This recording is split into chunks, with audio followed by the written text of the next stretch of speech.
So I'm going to talk about compliance at velocity. Before we start, who here works in a highly regulated industry?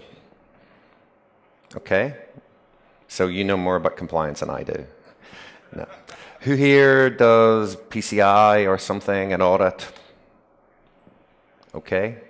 Who has no audit requirements whatsoever?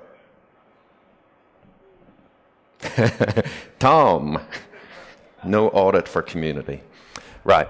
So I think that's a really interesting point, that compliance is this spectrum across all of our industry, from people who live it every single day, who their job is talking to auditors, talking to external compliance, talking to internal compliance, to people who meet it whenever they suddenly have to do their PCI audit and somebody from an accounting firm comes in and it's like, wow, this sucks. And it shouldn't suck, because, you know, what you want and what the compliance people want is pretty much the same. You want your systems to be safe, secure, and delivering business value for your customers. So we use this phrase, the coded business, a lot. And this is a favorite phrase of Barry, high-speed IT, the coded business. And the whole idea here is that in the coded business, you're giving velocity, consistency, and the ability to scale to an enterprise. And the interesting thing here is all of these things actually become useful when you want to do compliance. Because compliance is about consistency, what's going on. What happens when I change? What happens when my changes come faster? And also, an important thing here is sort of the feedback loop. What happens and who do I talk to and how do I bring all this together as we change?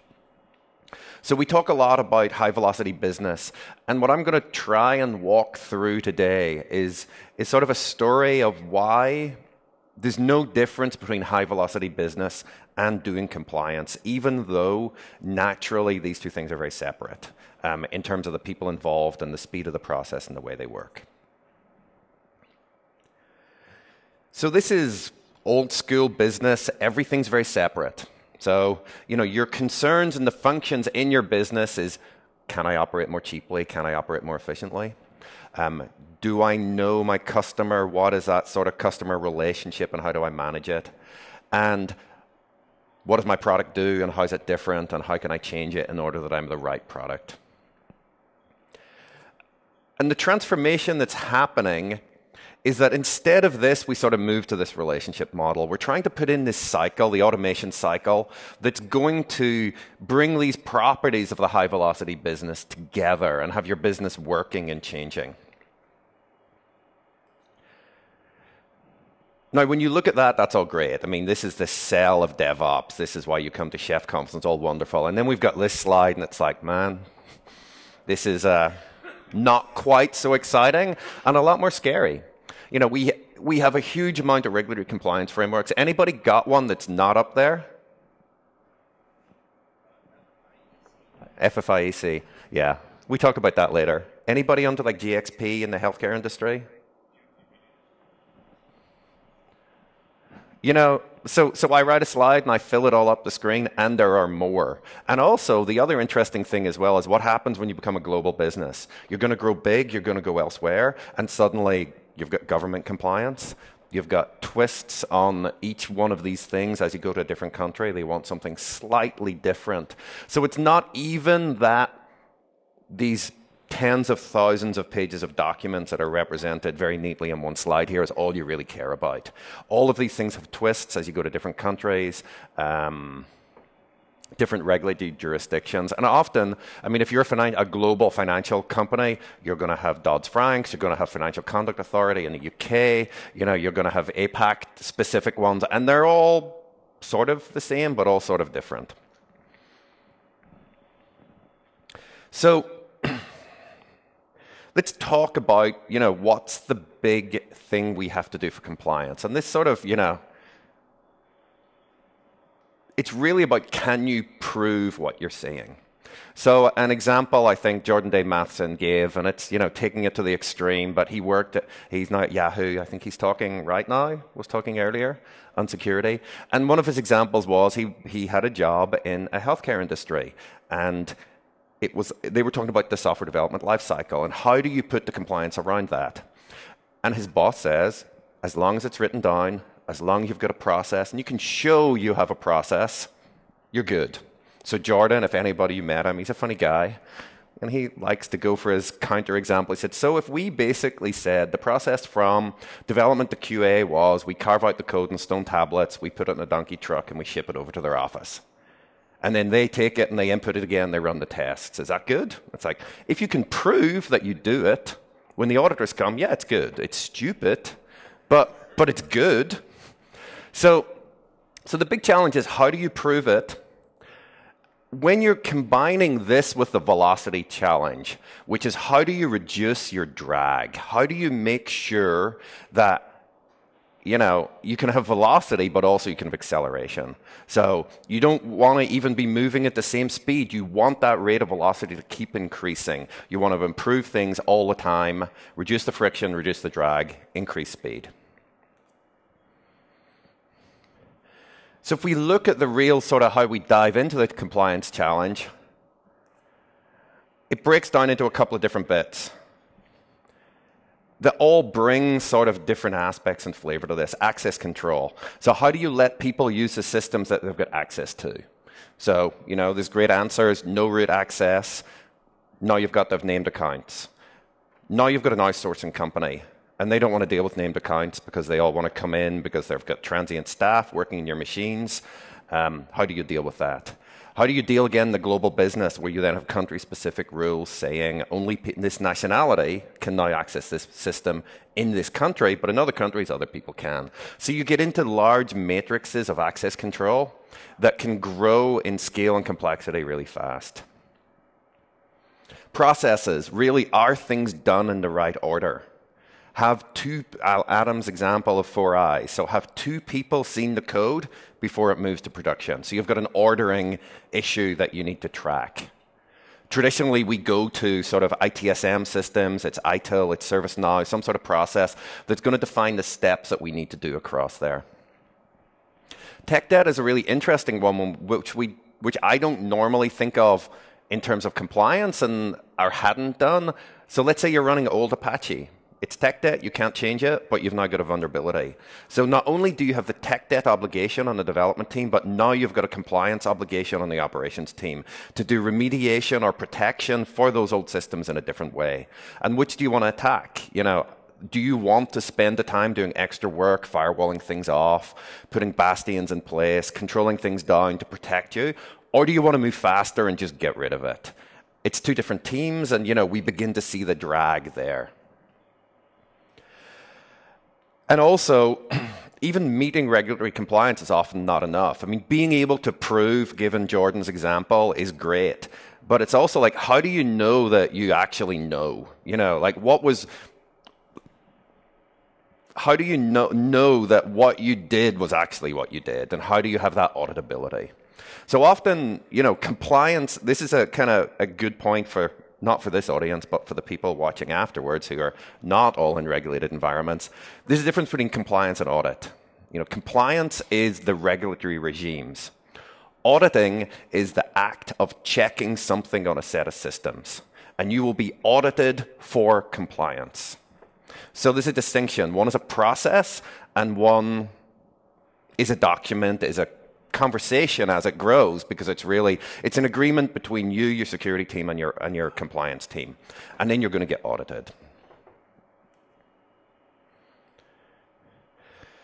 So when we look at the velocity side, as I said, it's sort of rapid forward velocity. I mean, we can have really good velocity, but we can be going around in a circle all the time, and that's probably where we are most of the time. But we want to make sure that that vector of direction is always going in the right direction. And we break down the velocity. There's a couple of pieces here in terms of what's the problem with velocity. So one is really like, these requirements can be very detailed at one level. So an example, so when you look at like personally identifiable information under a regime like PCI, you could have hundreds of fields in a banking record that can identify different aspects of a person. And there are different regimes on all of those sets of fields. And there are different splits on countries on which ones are applicable, which ones are not applicable. So a seemingly simple problem of let's protect the PII becomes sort of fractally exponential across it.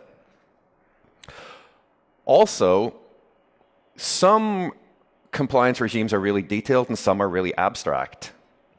So PCI is a good example. It's an old regime. It's gone through several iterations. PCI 3 is out. There's a lot of experience with it, and it's become more and more and more detailed, and there's a lot of guidance around it. There's a great report by Verizon that they publish on the state of PCI every year, and they publish really good numbers looking at the 200 to 300 odd controls between PCI 2 and 3, and talking about how many people actually comply with them.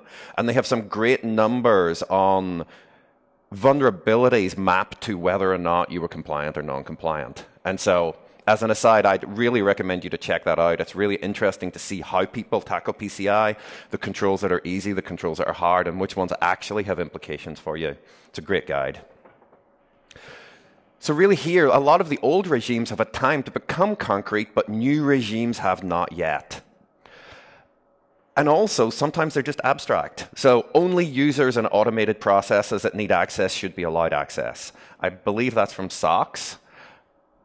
What does that really mean? You know, there are many different systems, and there are many ways to do it. How do you control access? We have multiple technologies, and that is not defined. So you have an abstract requirement that you're going to have to go through something to interpret it and then implement it. And also, compliance regimes change. Dodd-Frank's is a good example in the US. Right now, Dodd-Frank's, only 40% of what we expect Dodd-Frank's to be has been written down yet. And this is really a conversation with the regulatory bodies as they implement more things, seeing what works in the field, seeing what actually helps. So compliance is already moving to a more modern standard where they're sort of agile already. And we need to make sure that sort of we can adapt to their agility as they go forward.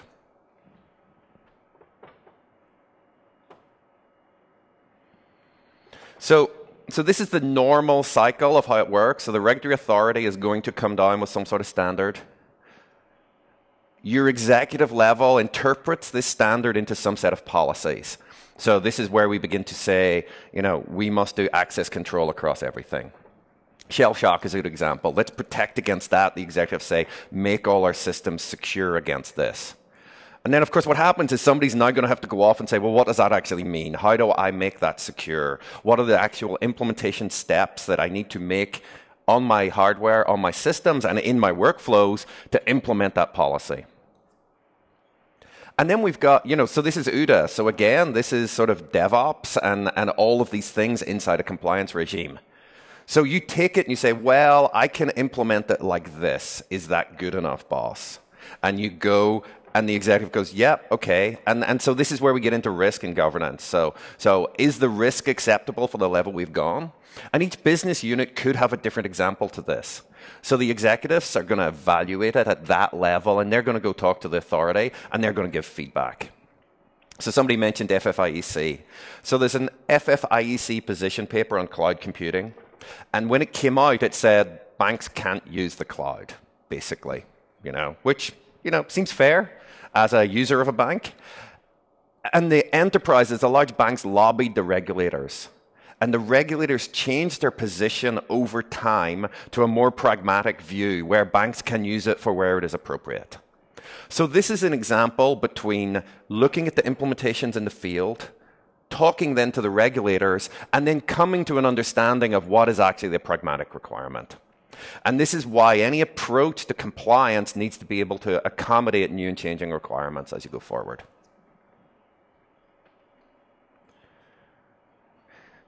I love that. Just as an aside, I'm looking at my notes, and the only note I have for this slide deck says lots of animation. So bringing together these two things into a solution, how do we start to reconcile compliance and velocity? So really, there are 4 steps. What we first have to do is we have to analyze the desired state we want to go to. We specify and describe in a formal language what the desired state is. We test it, and then we get it certified. So breaking down all of this, we start to look at just how it works in these 4 steps. So let's start with analyze. So we've talked about how this communication can work between you and the regulator, between you and your internal audit. And the important thing is to really understand what that desired state actually is. The desired state is really an implementation choice for you. The requirements will influence the decisions, and the internal policies of your organization will influence what you want to do, but it's really up to you to decide how to do the desired state. And we all love desired state. We have, we use this term everywhere, and really this sort of contrasts against what the older compliance regime or the normal, let us say, compliance regime mechanisms would be, which is checked state. So can I check? You're going to have an auditor comes in and says, you have set it up like this, and their job is going to be come in and they're going to check that the box looks like that, and they're going to log on, and they've got some shell commands and a bunch of greps and a lot of scary sed and awk to basically go, if I type this that somebody's given them and it comes up with like any results, you're not compliant. And so this is really looking at the checked state. So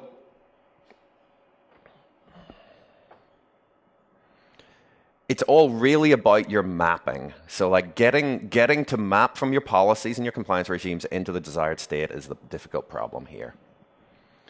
So this is hopefully selling to the converted, but we all know that infrastructure as code and writing things down as a DSL can give us that level of clarity and precision.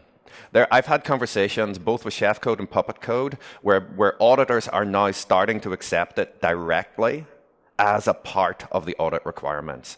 So before, I've been in companies where we have chef code and we have to write a 400-page Word document which basically says installing Apache version this. We look at the resource and we copy it over, we put it in the doc, and that satisfies that.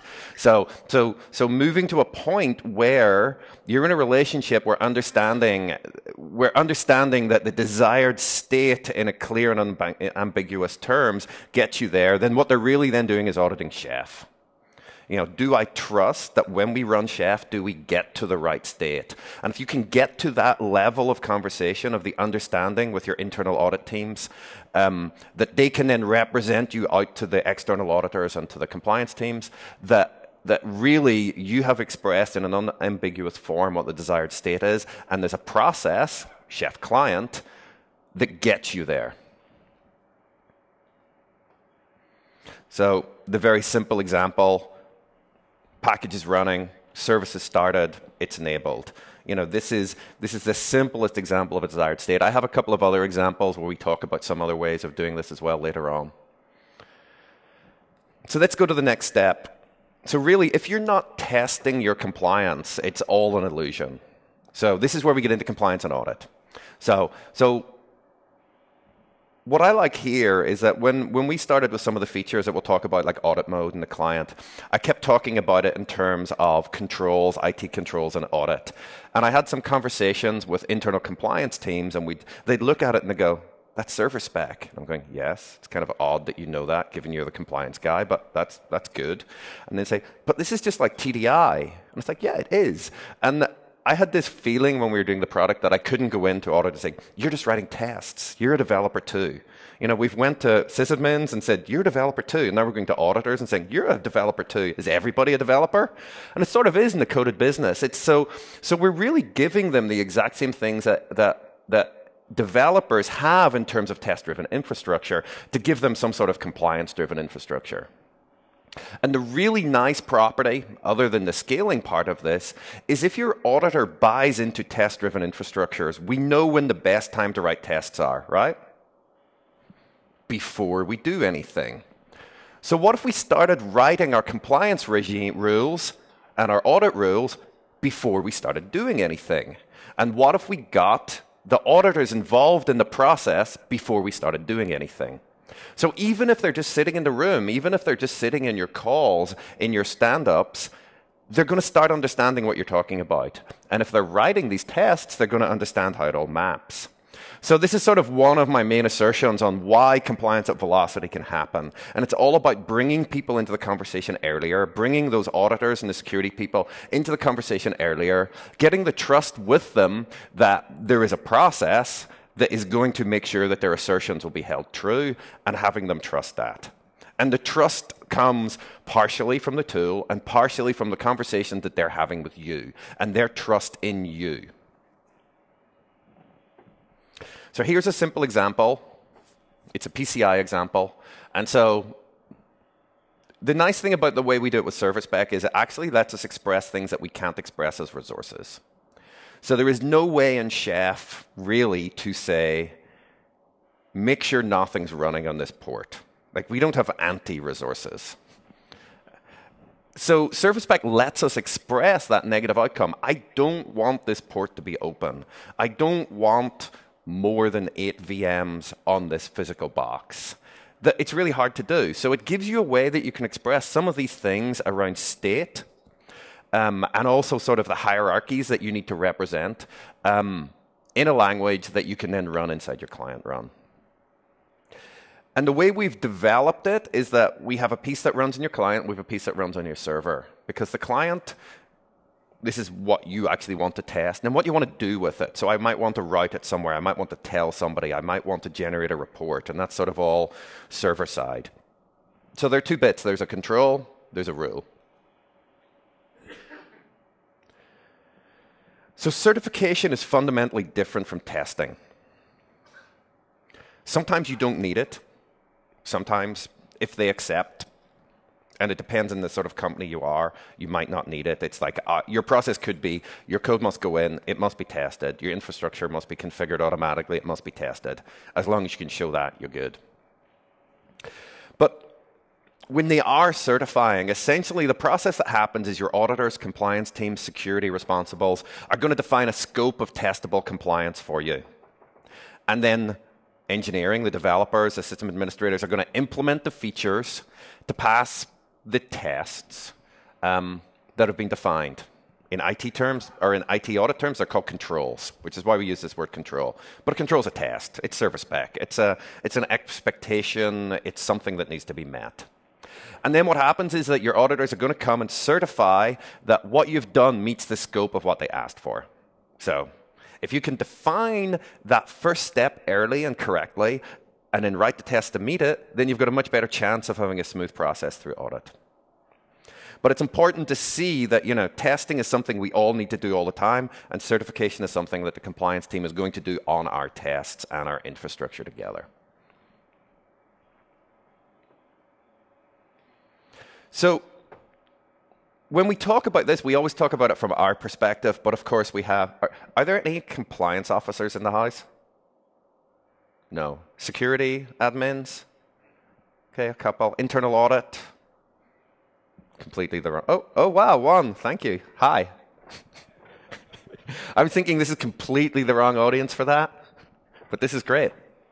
And I think this does highlight the changing role of those sort of people. All of these concepts are relevant to them. And what we want to do is try and change some of what might have happened in the past to like where we want to be slightly more in the future. Like, nobody wants a reactive engagement. Nobody, neither the auditor or you, want an auditor to come in and say, I'm going to have to run an audit on you now. Or something has happened that's, show me, we've had a vulnerability, a level 0 vulnerability. Show me now what you had. Can you tell me, can you prove to me that you're okay or not? They don't want to be checking boxes by hand. I, as an operations person, don't want to be doing anything on a box by hand anyway, and I don't see why I should have to make it such that somebody else has to do that. And often it's like this short-term compliance. We're really looking at a moment in time, an incident, a fact, a single scope of audit, and say, we're going to test this.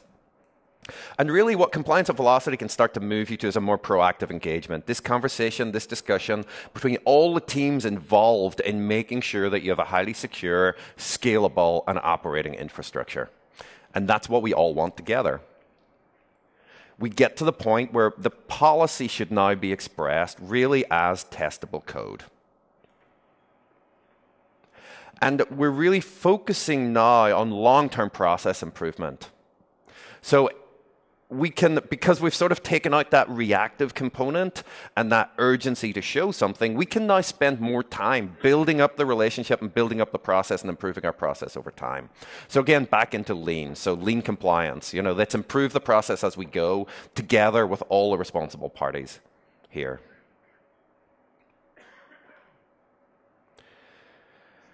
So really what we're looking at is sort of moving from infrastructure at code, which is sort of our traditional domain as configuration management experts, to sort of looking at practice as code, and then also policy as code. So how do we express workflow as code, and how do we actually express testable policy as code? And I think if we move to this sort of model, this coded business can actually work at high velocity inside a highly regulated environment as well. So, as we go from infrastructure as code to practice as code, we basically have this common language for describing and applying policy. We get the compliance at velocity because now the pieces that were not really expressed before and were manual are now beginning to be expressed as code. And we also have this sort of separation of certification and testing.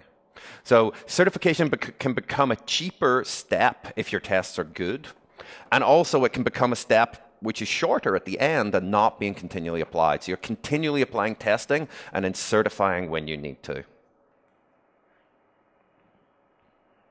So I'm going to talk about Chef Analytics and really some of the features that help you with this compliance problem.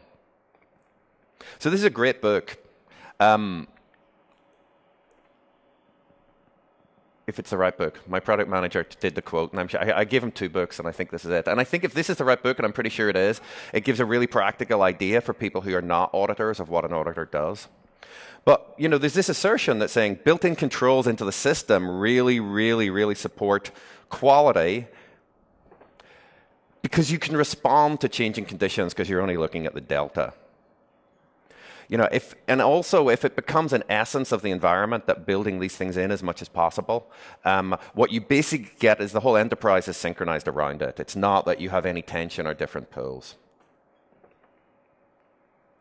And if you look, how you're going to operate it, so we've basically made the premise that operating at velocity can help you get compliance. And now if we break down, this is the same thing I talked about in the keynote of when you look at this workflow and the various components. And really, what's most important is the stuff on the right-hand side. So Chef Analytics can give you operational visibility, let you see what's going on, and that's important. And then it gives you functions that really let you enforce what's going on.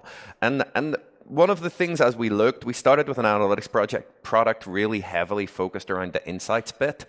We're operations professionals and we want to know what's going on in their infrastructure. And you realize that, again, compliance doesn't really want anything different. What they want is to be able to have that visibility and then make some assertions around it. So while compliance and analytics seem sort of a bit at odds, it's the same data that both sides are looking at. The 2 teams are really looking at the same data and deriving different outcomes from it. So it's all really about sort of making changes at speed while letting you have these policies. So let's look at the policy. So here, I think, is the example I showed yesterday. You write it in your recipe. It can be embedded along with your resources, or it can be a separate recipe. So there's a lot of patterns we can reproduce around wrapper cookbooks and things like this to allow you to mix rules in and out. One of the nice things about the fact that we just deploy as a cookbook if you're using Enterprise Chef is that you can use the role-based access control to give you separations of concerns if this is part of your compliance, which it normally is. So you can have the developers write the cookbook that actually makes the firewall work, and you can write a different cookbook that's got the controls in it, and the audit team is allowed to write to the controls and nobody else is, in particular the developers, and the developers can write the resource. And then you can run both of those recipes on one machine, and you have a way to say that 2 teams have now basically converged to the desired state. A separate team has now checked the desired state, and there's no way that one could have overlapped on the other. Some of the features we have around rules, you can then do assertions. The next question is, well, how do you make sure it's on the run list? The actual rules mechanism lets you do assertions on actually the node objects as they come through. So you can say, you must be required to run this set of recipes on every node and flag an alert, flag an audit failure if that isn't true. So who's using Chef 12.1, Chef 12.2 on the client? Who's using Audit Mode? Oh, one at the back. Hey, was that the only one? Okay. If you haven't used Audit Mode, you haven't seen this. Audit Mode is essentially a third phase during your Chef client run. So what happens on a normal Chef client run is you do the compile phase to create the resource list. You do the converge phase where you walk through the resource list for every single resource. Does it need to converge or not? And then the third phase is to run that full set of controls that you've defined across all your recipes. So it's after the fact testing. So if you actually have it such that your chef resources are going to do the converge and your audit's checking against it, you do one run, everything's going to pass. If it doesn't pass, it's server spec, so it looks like RSpec output. You're going to see what fails. You're going to get this sort of standard RSpec-y error right now. What we do is we take all of that data and we bring it back into analytics. And we've just added, as a slightly hidden feature in the latest release, but it'll be fully in the next release, node state overview, which gives you from one page telling you, have you passed your converges on your last run? Have you passed your audits, which would be green? And then if you failed your converge or failed your audit, it'll be red or orange. And then missing, we currently hardcode this to 2 hours, and we're going to expose it as a configurable. So if your nodes haven't checked in within 2 hours, we're going to signal you as missing. So these are really the 3 things you're caring about. Are my nodes converging, and is my state being applied appropriately? When that state is applied, is my audit passing or not? And are there any nodes which have not converged during the time window that I expect them to have converged? OK. I'm going to give a quick demo, so if we can switch over to my laptop now.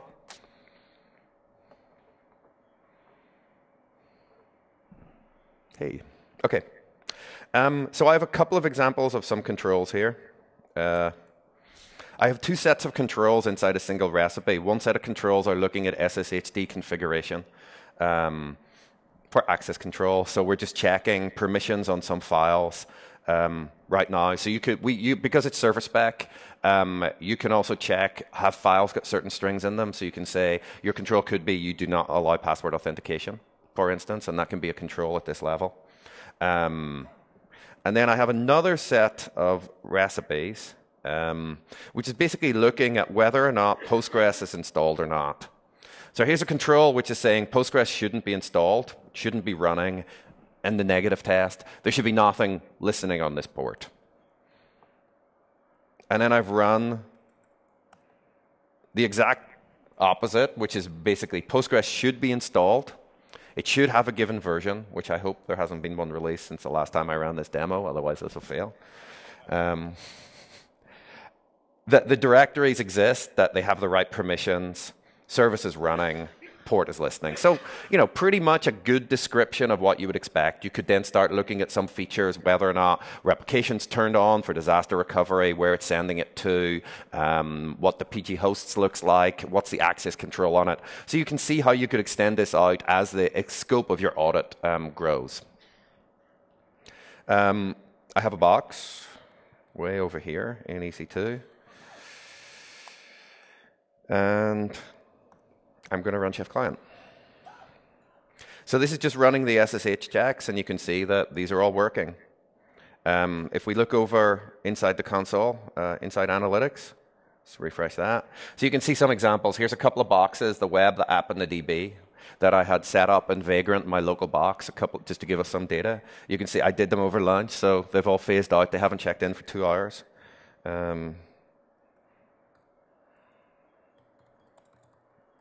If I do that in the background, they're going to do something. And then the other thing you can see here is that this is what we showed last year, and there's not much different from what it was. But this is really the timeline view. So I just did the converge, and you can see these nodes starting to check in. So this is tracking every mutable operation that happens to the Chef server. So any create, update, or delete. We're pretty short on time on the demo, so we started a little bit late, but I wanted to leave some time for questions. So basically what this is, I'll show you very quickly sort of some rules. So we gave an example of a rule. Here's another example of a rule, which I was going to show you. So basically, we might want to say that you have to enforce all uploads of data bags and data bag items have to come from a special Jenkins user. So this is basically setting me an audit warning that says that somebody modified a data bag item that was not the Jenkins user.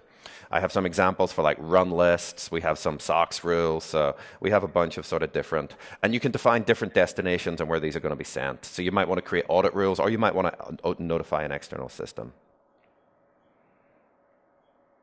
I'm going to stop the demo there so that we've got some time for questions. Yeah, Franklin? So questions?